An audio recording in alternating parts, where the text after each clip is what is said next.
달이 이제 넘게 되는 욥기 말씀과 설교를 들으시면서 저도 그렇지만 많은 분들이 아마 비슷한 생각을 하실 것 같습니다. 이제 고난에 대한 설교는 이제 그만 듣고 싶다.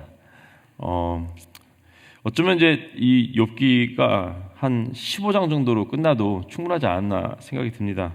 첫 번째 부분과 또 마지막에 하나님께서 말씀하시는 부분, 그리고 욥과 이 친구들에 대하는 그 중간에 한 10장 정도, 한 그 정도면 충분하지 않을까, 의미를 다 전달하지 않을까 생각도 했는데, 하나님께서 어쩌면은 이 욥기를 42장에 걸쳐서 우리에게 주신 이유는 이 끊어지지 않는 세상의 고난에 대한 이해가 더 깊게 우리에게 필요하기 때문이 아닌가 싶습니다. 고난을 대처하는 방법과 고난을 이해하는 우리 마음이 어쩌면은 42장으로 풀어내도 모자르기 때문에, 사실상 욥기가 42장으로 우리가 충분하고 넘치게 충분하다고 했으면은 욥기를 읽어본 사람들은 이 고난에 대한 답이 다 있어야 되는데, 그래도 우리는 욥이 아무리 이렇게 하나님과 씨름하면서 이렇게 말을 했어도 우리는 이것을 읽고 우리 삶에 또 다가오는 고난을 잘 이해하기는 우리의 이 제한된 인간의 생각으로는 참 어려운 것 같습니다.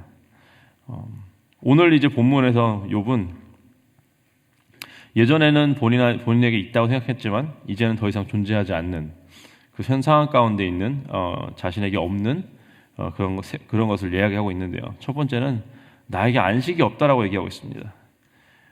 16절부터 20절 보시면은 내 생명이 내 속에서 녹으니 환난 날이 나를 사로잡음이라.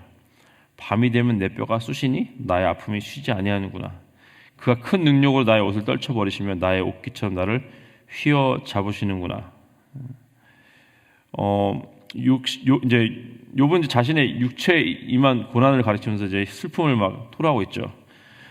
나의 영혼이 자신의 속에서 녹아버리고 있다라고 말을 하는데, 이게 뭐냐면은 자신의 몸이, 육체는 병이 들었지만 어쨌든 있긴 있지 않습니까?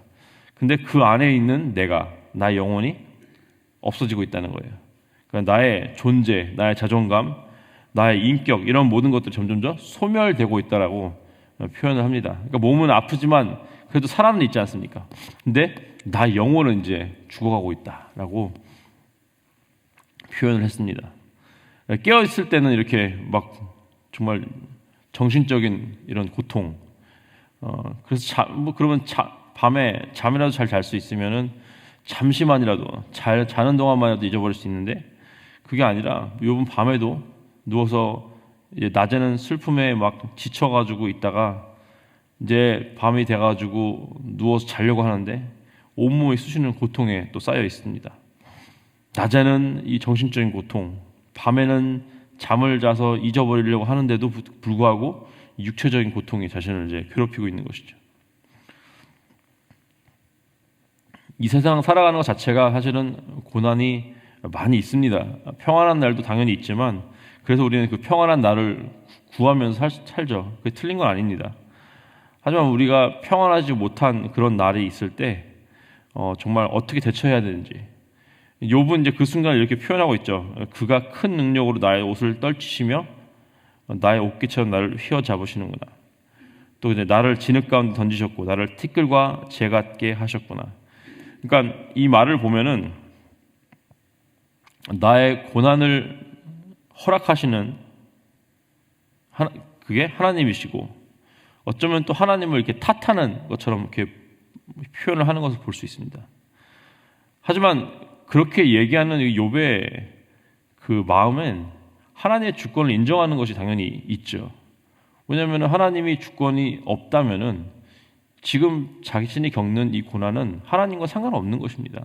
운 나쁘게 하나님은 가만히 계시는데 다른 일로 인해, 다른 이유로 인해서 고난을 고난을 겪고 있는데, 여기서 보면은 하나님의 주권을 인정하는 욥의 마음을 우리가 볼 수 있습니다.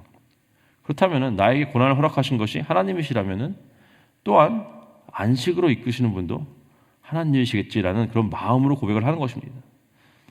내 삶에 고난이 닥쳐온다고 하나님을 부인하거나 부정하고 떠나는 것이야말로 이 고난을 대처한 가장 최악의 방법일 것입니다. 그래도 주님을 붙들고 있는 것이 가장 현명한 선택인 점을 믿으시길 바랍니다. 왜냐하면 이 세상에 아무리 고난의 연속이라 해도 결국에는 이 짧은 인생이 끝나고 우리를 영원한 안식으로 이끌으실 분은 하나님이시기 때문입니다.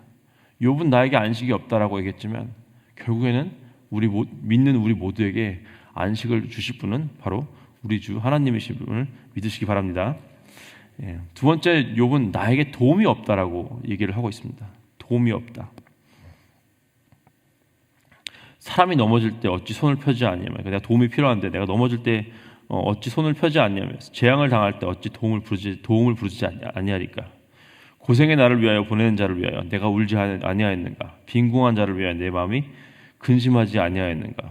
그러니까 욥은 일단 고난을 겪는 사람들과 함께, 욥이 고난이 있기 전에, 그 전에는 고난을 겪는 사람들과 함께 같이 울어주는 사람이었습니다. 위로의 사람이었습니다. 빈궁한 자들, 삶에 도움이 필요한 자들에게 그냥 자기가 돈 많으니까 몇 푼 던져주고 끝나는 것이 아니라 어떻게 하면 이 사람들이 도움이 될까? 어떻게 하면 이 사람들이 잘 살 수 있을까라고 고민하던 사람이었습니다. 자신은 정작 그렇게 살아왔는데 내가 울 때는 함께 울어줄 사람이 없어요. 내가 이제 빈궁하고 도움이 필요할 때는 오히려 자신에게 침 뱉고 조롱해 주는 사람밖에 없습니다.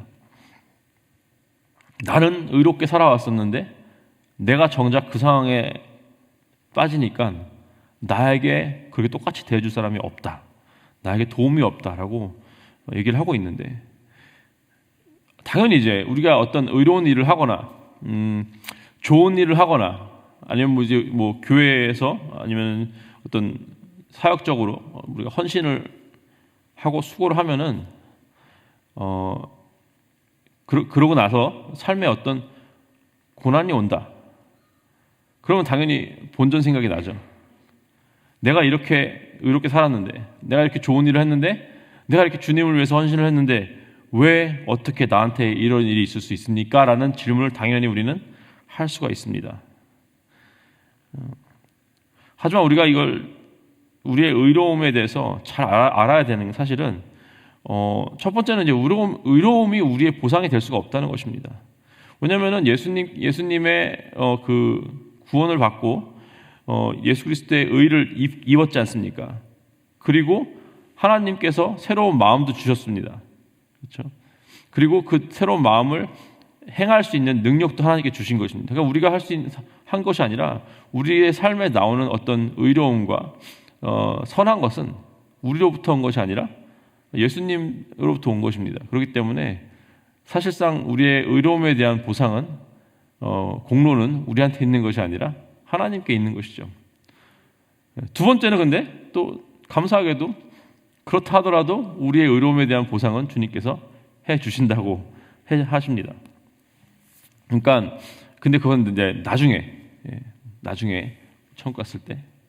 근데 그러니까 내가 의롭게 행하고 내가 좋은 일을 하고 헌신하고 수고한 것에 대한 보상으로 지금 이 삶 가운데 당연히 하나님께 평안한 삶을 달라고 하는 것, 요구하는 것, 알았을 때 실망하는 것은 잘못된 생각이라는 것이죠. 세 번째는 욥은 나에게 소망이 없다라고 얘기합니다. 두 번째 연결된 거기도 한데, 복을 바랬더니, 그러니까 26절 보시면 복을 바랬더니 화가 왔고 광명을 기다렸더니 흑암이 왔구나. 하나님을 이제 신실하게 섬긴 욥은요, 복을 바라는 마음으로 했습니다. 그렇죠. 욥이 원하던 복이 뭐냐면은 삶 속에서 계속 평안이 있고 자녀들이 계속해서 복을 받고 잘 되고 있고 자신의 재물이 늘어나고 또 사람들과 화평하게 사는 것입니다. 하나님을 잘 믿고 의롭게 행하고 하나님께 정말 진심으로 예배를 드리고 이렇게 하면은 나에게는 이런 것들이 주어질 것이라는 어떤 소망이 있었습니다. 그런데 소망하던 복은 오지 않았어요. 근데 화가 왔어요. 소망했던 광명 오지 않고 흑암이 왔습니다. 여러분, 이게 사실은 잘 믿으면 잘 산다, 이 공식 있지 않습니까? 잘 믿으면 잘 산다. 이게 이제 번영신학의 기본인데, 잘 믿으면 잘 사는 것이 정말 하나님의 뜻이라면은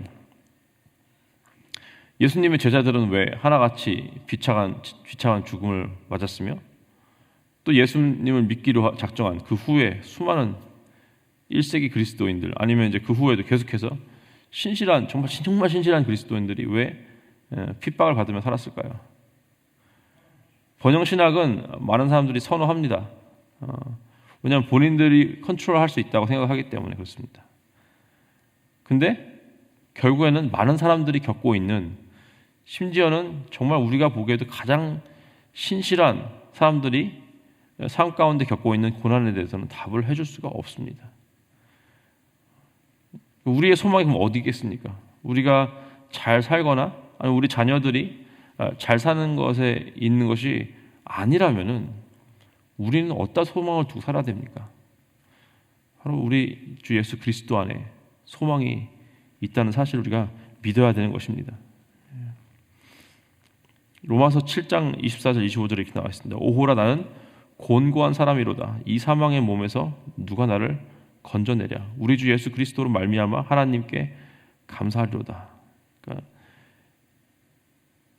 하나님이 주권으로 다스리지만 이 세상에 이미 망가져 버렸고요. 넘쳐나는 어떤 죄와 죄인들이 사는 이 땅에서 절대 우리는 평안을 바라볼 수가 없습니다. 그렇게 할 수가 없어요. 여기는 번영신학이 말하는 것처럼 이 땅이 온전한 천국이 돼서 우리가 정말 온전한 평안을 이 땅 가서 누리면은 우리는 예수 그리스도 나를 기다릴 필요가 없습니다.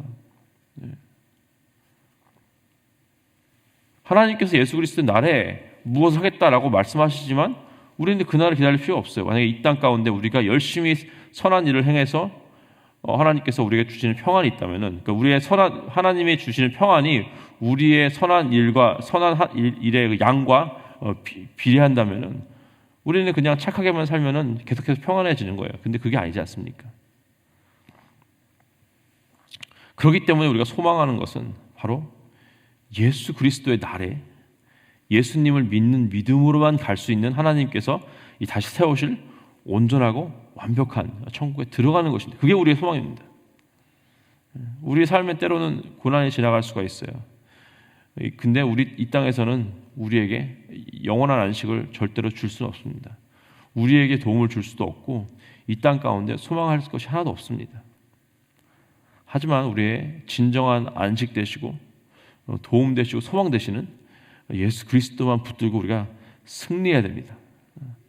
그렇게 예수님만 붙들고 승리하시고 또 예수님만 바라보시고 예수님에게 진정한 도움을 구하며 소망을 두시는 저와 여러분 되시기를 주님의 이름으로 축복하고 기도합니다. 기도하시겠습니다. 하나님 감사합니다. 욥에게 없었던, 욥이 없다고 여겼던 안식과 도움과 소망이 어쩌면 그런 상황이 우리 가운데도 있다고 생각할 수가 있습니다. 하나님, 우리가 돌아볼 때, 고난을 겪을 때 우리가 돌아보면 정말 안식할 곳이 없고 우리의 도움이 없는 것 같고 소망이 없는 것 같지만 그 안에서도 하나님의 주권으로 역사하시는 주님을 바라보며 예수 그리스도 안의 안식과 또 우리에게 도움 주시는 분은 오직 예수 그리스도시며 우리의 소망 되시는 분도 역시 예수님인 것을 우리가 인정하며 믿으며 주님 붙들며 살아갈 수 있게 도와주시옵소서. 감사드리며 우리 주 예수 그리스도의 이름으로 기도했습니다. 아멘.